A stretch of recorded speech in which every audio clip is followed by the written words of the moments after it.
que abordam as relações de trabalho individuais e coletivas. E sobre a importância dessa legislação, nós conversamos com o diretor da Escola Nacional de Formação e Aperfeiçoamento de Magistrados do Trabalho, a ENAMAT, ministro Maurício Godinho Delgado, que fez um panorama histórico do tema. Vamos ver.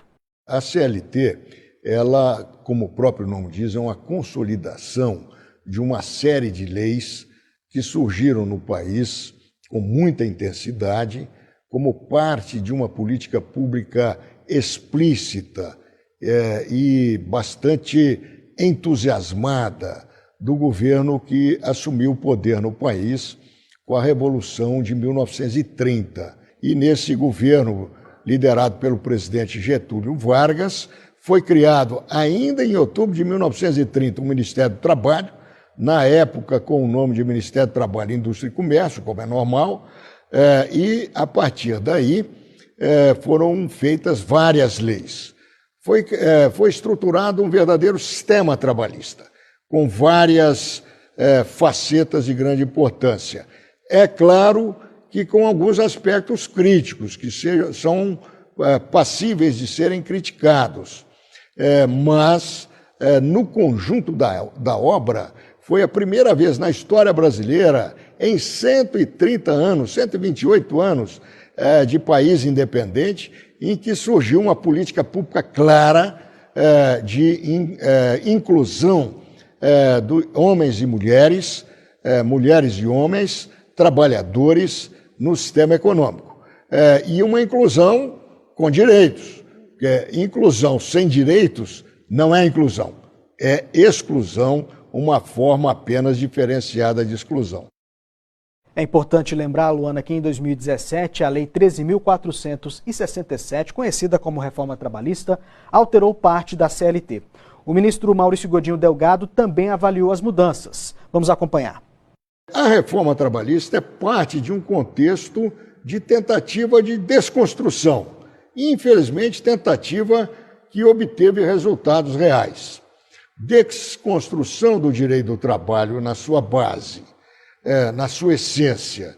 São inúmeros aspectos de desconstrução. Vários exemplos de desconstrução. Primeiro exemplo, o enfraquecimento dos sindicatos.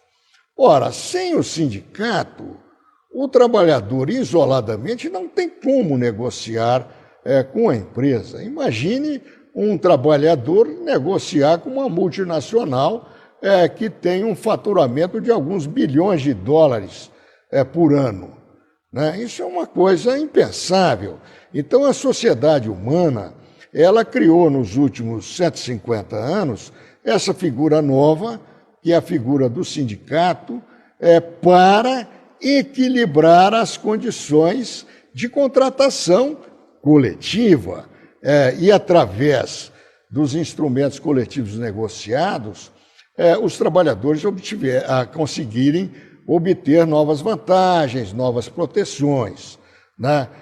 Isso efetivamente é fundamental. Entretanto, a reforma trabalhista ela adotou uma estratégia clássica na ciência política. Eu fiz ciência política e fui professor de ciência política por cerca de 15 anos.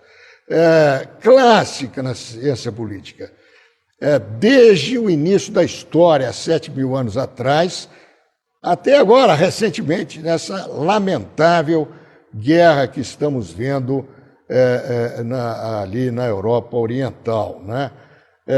Que é a estratégia de fazer o cerco da cidade e drenar ou impedir a água e a alimentação da população interna. Isso, praticamente, ao longo da história, levava a uma vitória acachapante sobre o adversário. A reforma trabalhista fez isso.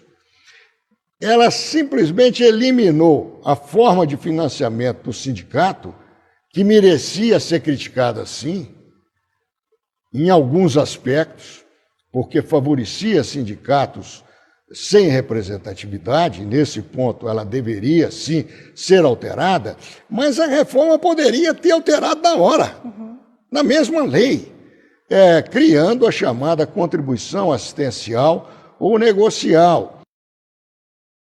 E o ministro também falou sobre o futuro do trabalho no Brasil e no mundo. Vamos dar uma olhadinha. Tenho uma visão otimista sempre. Claro que com pitadas de pessimismo trazidos pela realidade, particularmente de nosso amado país, da nossa amada pátria. Mas acho que o trabalho, ele efetivamente é fundamental para o ser humano, é fundamental para o sistema capitalista, e é também o caminho de assegurar uma sociedade, como quer a nossa Constituição da República, uma sociedade mais livre,